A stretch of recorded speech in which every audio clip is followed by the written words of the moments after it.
Tu n'es jamais né, et tu ne mourras jamais. Ça te semble étrange, peut-être même impossible. Mais, et si tout ce que tu crois savoir sur toi, ton nom, tes souvenirs, ton corps, n'était qu'une histoire? Et si la naissance et la mort n'étaient mis que des illusions, deux facettes d'un cycle éternel que tu n'as jamais vraiment commencé, et que tu ne termineras jamais non plus? Depuis tout petit, on nous apprend à voir la vie comme une ligne droite, un début à la naissance et une fin à la mort. Ça semble logique, non? Après tout, on a un corps qui vieillit et qui, un jour, disparaît. Mais est-ce que c'est vraiment tout? Les grands maîtres spirituels et des traditions ancestrales nous disent donc quelque chose de très différent. Ils nous invitent à regarder au-delà des apparences et à découvrir que ce qu'on est vraiment n'a ni commencement ni fin. Imagine un fleuve. Il ne naît pas, il ne meurt pas, il coule, tout simplement. Nous, c'est pareil. La naissance, c'est le moment où on prend une forme, et la mort, c'est la dissolution de cette forme. Mais l'essence, elle, reste immuable, éternelle, intacte. Si tu t'es déjà demandé s'il y avait autre chose, si tu as déjà senti qu'il y avait une vérité plus grande au-delà de ce que tes yeux peuvent voir, reste ici.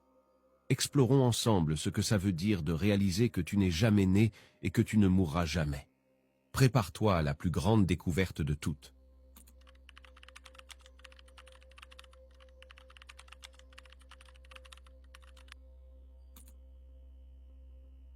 On naît et on meurt continuellement à chaque instant. Une pensée apparaît, une autre disparaît. Une cellule naît, une autre meurt. Mais ce qui perçoit tout cela, l'essence qui observe la naissance et la mort, est intouchable, éternelle, infinie. On n'est pas les vagues qui surgissent et disparaissent, mais l'océan dans lequel elles existent. C'est ça, la beauté du paradoxe. On n'est jamais vraiment né, parce qu'on a toujours été là. Et on ne mourra jamais, parce que l'essence de ce qu'on est ne peut pas se perdre. Elle coule simplement, comme la vie elle-même. Depuis qu'on commence à comprendre le monde autour de nous, notre esprit bosse sans arrêt pour créer une histoire sur qui on est. Cette histoire, c'est un mélange de souvenirs, d'expériences et d'apprentissages qui forment une identité qu'on appelle « moi ». On dit « je suis comme ça, j'aime ça, je crois en ça ». Mais est-ce que cette histoire raconte vraiment qui on est? En vérité, l'identité qu'on se fabrique, c'est comme un mosaïque. Chaque pièce, c'est un souvenir ou une impression qu'on a accumulée au fil du temps. Mais si on regarde de plus près, on voit que tout ça bouge tout le temps. Les souvenirs s'effacent, les expériences changent, même nos croyances évoluent. Si tout est toujours en mouvement, comment on peut dire qu'il existe un moi fixe et permanent? L'idée qu'on a une identité immuable, c'est une illusion qui nous enferme. D'après le concept bouddhiste d'anatta, ou non-soi, il n'y a pas d'essence permanente en nous. Ce qu'on appelle moi, c'est juste un ensemble de processus interconnectés, des pensées, des sensations, des perceptions, qui apparaissent et disparaissent sans cesse. C'est comme un fleuve, il paraît solide, continu, mais en réalité, c'est juste un flot constant de changements. Quand on croit qu'on est ce moi figé, on se limite à une vision rétrécie de nous-mêmes. On se bat pour protéger cette identité, on cherche à la valider, et on a peur de tout ce qui pourrait la menacer.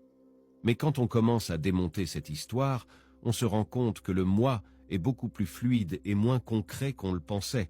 On était comme des acteurs sur une scène, jouant différents rôles tout au long de la vie, mais on oublie qu'on est aussi la scène où toutes ces histoires se déroulent. La conscience pure, qui observe? Si le moi est une construction impermanente, qu'est-ce qui reste quand on le déconstruit? La réponse est dans ce qui est constant, la conscience qui observe tout. Cette conscience n'est pas une pensée, une émotion ou un souvenir. C'est l'espace où tous ces phénomènes apparaissent et disparaissent. Mais c'est quoi, cette conscience, et comment peut-on la reconnaître? Imagine un ciel dégagé. Les nuages, le vent, les tempêtes vont et viennent, mais le ciel reste inchangé. La conscience, c'est pareil. Elle n'est pas affectée par les pensées ou les sensations qui surgissent, comme le ciel n'est pas taché par les nuages. Cette conscience, c'est ce qu'on est vraiment, l'essence qui observe l'histoire du moi sans s'y identifier. Pour expérimenter cette conscience pure, on peut essayer un exercice simple. Ferme les yeux et fais attention aux pensées qui viennent. Remarque comment elles apparaissent, restent un moment, puis disparaissent. Maintenant, pose-toi la question. Qui est en train d'observer ces pensées? Cette question ne cherche pas une réponse intellectuelle, mais une expérience directe. Tu verras qu'il y a quelque chose en toi qui est conscient de tout, mais qui n'est ni une pensée ni une sensation. Ça, c'est la conscience pure. Des maîtres spirituels comme Eckhart Tolle et Ramana Maharshi insistent sur le fait que reconnaître cette conscience est la clé de la liberté. Tolle décrit la conscience comme le « maintenant éternel », où toutes les expériences se déroulent. Maharshi nous invite à demander « Qui suis-je » pour dépasser le mental et découvrir notre véritable nature. Il rappelle que cette conscience n'a pas besoin d'être créée ou atteinte, car elle est déjà là. C'est le fondement de tout ce qu'on est. Quand on s'identifie à cette conscience, le poids de l'histoire du moi commence à s'effacer. On n'a plus besoin de s'accrocher à une identité fixe ou de défendre l'image qu'on a de soi. À la place, on peut vivre plus légèrement, en sachant qu'on est l'espace où la vie se déroule, pas juste les personnages qu'on joue dedans. Le corps, c'est le premier endroit où on dépose notre identité. On sent les battements du cœur, la respiration qui nous maintient en vie, les émotions qui nous traversent. Pourtant, le corps change tout le temps. Les cellules se renouvellent constamment et le corps d'aujourd'hui n'est déjà plus celui d'hier. Dans 10 ans, presque toutes les cellules qui le composent auront été remplacées. Et pourtant, on se sent toujours soi-même. Si le corps change tout le temps, qu'est-ce qui reste en nous? De la même manière, l'esprit est un terrain en perpétuelle transformation. Les pensées apparaissent et disparaissent, les émotions vont et viennent, et nos croyances peuvent changer complètement avec de nouvelles expériences. Donc, le corps et l'esprit sont des processus transitoires. Pourtant, il y a quelque chose qui observe ces changements, quelque chose qui ne change jamais. C'est quoi? Les traditions spirituelles disent que ce qui reste, c'est la conscience. Cette conscience n'est pas quelque chose qu'on acquiert ou qu'on perd, c'est le fond qui soutient toutes les expériences. Quand on reconnaît cette vérité, on comprend que notre essence n'est pas soumise à la naissance ou à la mort. On est comme l'océan qui reste immuable, tandis que les vagues, pensées, émotions, le corps lui-même, apparaissent et disparaissent à sa surface. Cette prise de conscience est libératrice. Elle nous montre qu'on n'est pas limité par le corps ou l'esprit, mais qu'on est l'essence qui les soutient. On peut voir le corps comme un véhicule temporaire et l'esprit comme un outil, mais notre véritable nature est éternelle. Cette compréhension nous permet de vivre plus légèrement, d'accepter les changements de la vie sans peur, car on sait que ce qu'on est vraiment ne peut jamais être perdu. Pour rendre cette idée plus concrète, regarde la nature. Pense à un arbre qui se renouvelle constamment. Les feuilles tombent en automne, renaissent au printemps. Mais l'essence de l'arbre, ses racines, sa connexion avec le sol et le monde autour de lui, reste. On est comme cet arbre. Le corps et l'esprit peuvent changer, mais notre essence reste intacte. Une des croyances les plus ancrées qu'on porte, c'est la sensation de séparation. On se sent comme des individus isolés, séparés du monde et des autres. Cette croyance se manifeste partout dans la vie.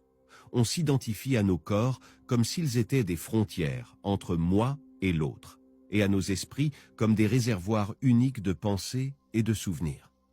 Mais est-ce que cette séparation est réelle? Si on regarde bien, on voit que l'idée de séparation est juste une construction mentale. Le corps, qu'on perçoit comme une barrière, fait partie d'un écosystème plus grand. Chaque respiration nous connecte au monde autour de nous. L'air qui entre dans nos poumons a déjà été dans les arbres, les rivières, les poumons d'autres êtres. La nourriture qui nourrit notre corps vient de la terre, du soleil et retourne au sol quand on n'est plus là.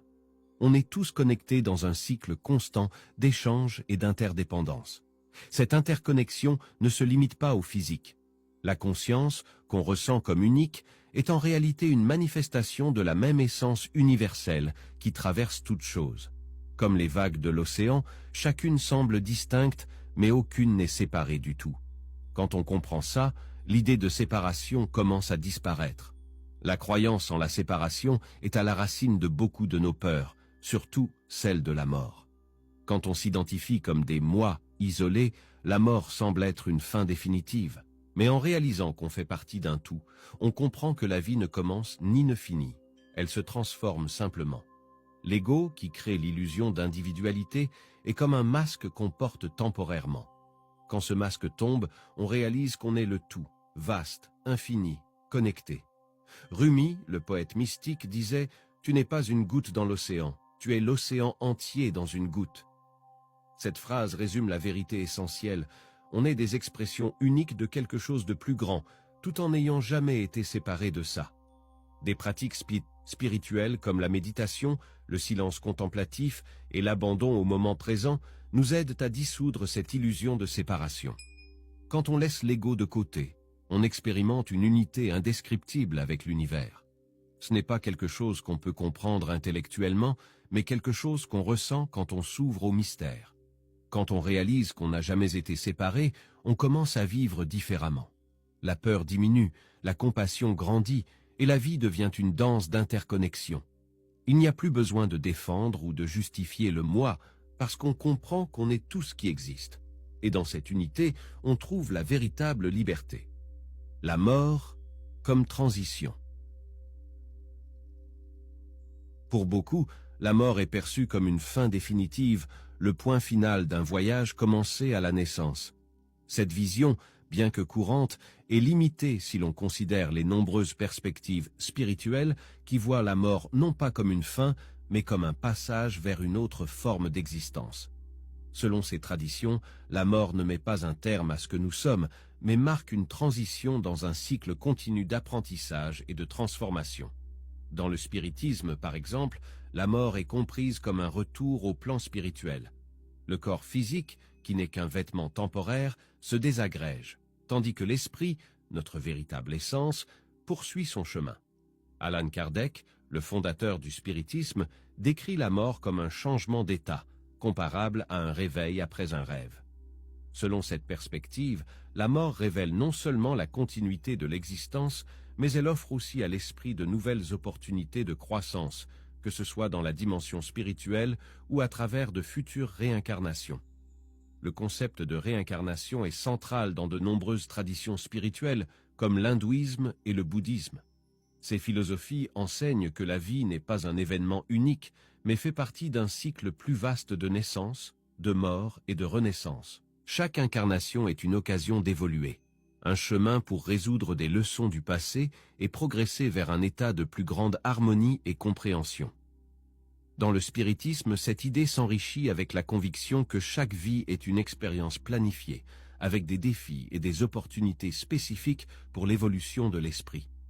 Cette vision transforme complètement notre façon de voir la vie et la mort. Vivre cesse d'être une course contre le temps ou une quête pour accumuler des accomplissements éphémères. Cela devient une expérience riche où chaque moment, même les difficultés, porte un sens plus profond. Et la mort, au lieu d'être redoutée, est acceptée comme une étape naturelle et nécessaire dans ce processus continu d'évolution. En outre, de nombreuses traditions spirituelles affirment que la mort apporte une liberté que nous ne pouvons pleinement ressentir dans le plan physique. Dans le plan spirituel, l'esprit serait libéré des limites du corps et de l'esprit, avec une compréhension plus profonde de sa véritable nature et de l'univers. Cette perspective aide à apaiser la peur de la mort en la remplaçant par une curiosité respectueuse envers ce qui nous attend. La peur de la mort est l'une des émotions les plus universelles, enracinée dans l'idée que nous sommes des êtres séparés et finis. C'est naturel d'avoir peur de l'inconnu, mais cette peur est souvent nourrie par une vision limitée de la vie. Quand on commence à comprendre la nature éternelle de la conscience, la mort cesse d'être perçue comme une fin absolue et devient une transition, une transformation inévitable et naturelle. Une des manières les plus puissantes de surmonter la peur de la mort est de reconnaître que l'essence de ce que nous sommes ne peut pas être détruite. La conscience, qui observe nos pensées, nos émotions et nos expériences, reste intacte à travers tous les changements. Contrairement au corps, qui est fini, et à l'esprit, qui vagabonde entre les pensées, cette conscience est éternelle. Reconnaître cela n'est pas seulement une croyance, mais une expérience que l'on peut atteindre à travers des pratiques spirituelles. La méditation est une de ces pratiques. En méditant, on apprend à ralentir et à observer ses pensées sans s'y identifier. Cela nous aide à expérimenter la conscience pure, cet espace silencieux qui se trouve au-delà du corps et de l'esprit. Une autre pratique efficace est l'auto-investigation, popularisée par Ramana Maharshi, qui nous invite à poser cette question. Qui suis-je? Cette question, simple mais profonde, dirige notre attention vers l'essence qui observe tout, révélant que nous ne sommes ni le corps, ni l'esprit, mais la présence éternelle qui se trouve derrière tout cela. Des récits de transformation personnelle peuvent inspirer et guider dans ce processus. De nombreuses personnes, après des expériences de mort imminente ou des moments de méditation profonde, ont raconté avoir perdu la peur de la mort. Elles décrivent souvent un sentiment d'unité avec l'univers, une compréhension qu'il n'y a vraiment rien à perdre, car nous n'avons jamais été séparés du tout. Cette expérience directe de l'éternité de l'être est la clé pour vivre sans peur. Le présent est un portail pour transcender le temps. Quand on est totalement ancré dans le moment présent, la peur du futur et l'attachement au passé disparaissent. Dans cette pleine présence, les concepts de naissance et de mort se dissolvent, car on réalise qu'il n'y a que cet instant et qu'il contient tout. Les enseignements spirituels, comme ceux des Tolle, nous montrent que le présent est l'endroit où la vie se déroule vraiment. Le passé est un souvenir et le futur une projection.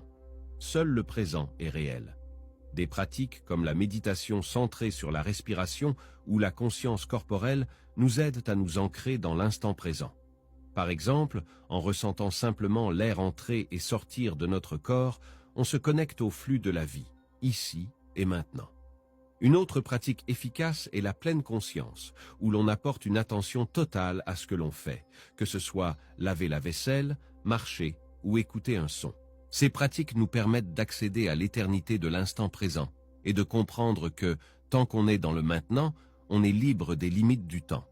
Quand on vit dans le présent, on se rend compte qu'il n'y a pas d'urgence, car il n'y a pas de destination finale à atteindre.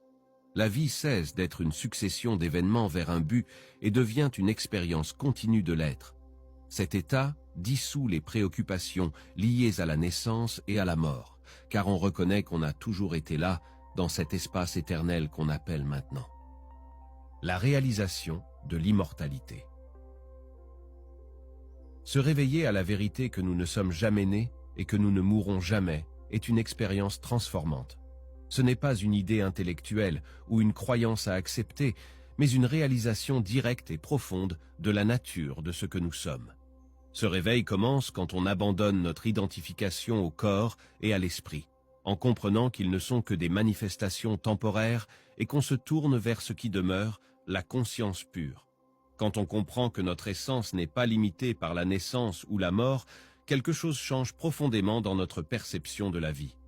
La peur qui nous accompagnait, nourrie par l'idée que nous sommes des êtres finis, commence à disparaître. À sa place émerge une paix immense, une confiance dans l'éternité de l'être. Cette compréhension nous libère des chaînes du temps et nous permet de vivre pleinement, sans attachement ni résistance. Des maîtres spirituels comme Ramana Maharshi et Nisargadatta Maharaj ont incarné cette réalisation dans leur vie. Maharshi enseignait qu'en posant la question « Qui suis-je » et en explorant profondément, on découvre que le moi qui naît et meurt n'est qu'une illusion. Le véritable moi est intouchable par le temps et les changements. Maharaj, de son côté, affirmait que notre identification au corps est la source de la souffrance et que reconnaître notre essence éternelle dissout toutes les limitations. L'impact de ce réveil sur la vie quotidienne est immense. Les petits problèmes qui auparavant semblaient accablants perdent de leur importance. Les conflits se dissipent car nous ne ressentons plus le besoin de défendre une identité séparée. On commence à vivre avec plus de légèreté, en comprenant que nous sommes connectés à quelque chose de bien plus grand que nous-mêmes. Cette réalisation ne nous éloigne pas de la vie pratique. Au contraire, elle nous rend plus présents et compatissants, car nous voyons que l'essence que nous sommes est la même en tous les êtres. Tout au long de ce voyage, nous avons exploré l'idée que la naissance et la mort sont des illusions créées par l'esprit, tandis que notre vraie nature est éternelle et immuable. Cette compréhension, bien qu'intense, n'est ni lointaine ni inaccessible. Elle est là, présente ici et maintenant, attendant d'être reconnue. La vie, vue sous cet angle, n'est plus une succession linéaire d'événements avec un début et une fin, mais une expression continue de l'éternité. Intégrer cette compréhension à notre vie est une invitation à une pratique constante. Il ne suffit pas de comprendre intellectuellement que nous sommes éternels, nous devons vivre cette vérité à chaque instant. Cela commence par reconnaître quotidiennement la présence que nous sommes grâce à des pratiques comme la méditation, la pleine conscience et l'auto-questionnement. Ces pratiques nous rappellent, même au milieu des défis de la vie, que nous sommes l'océan et non simplement les vagues qui apparaissent et disparaissent.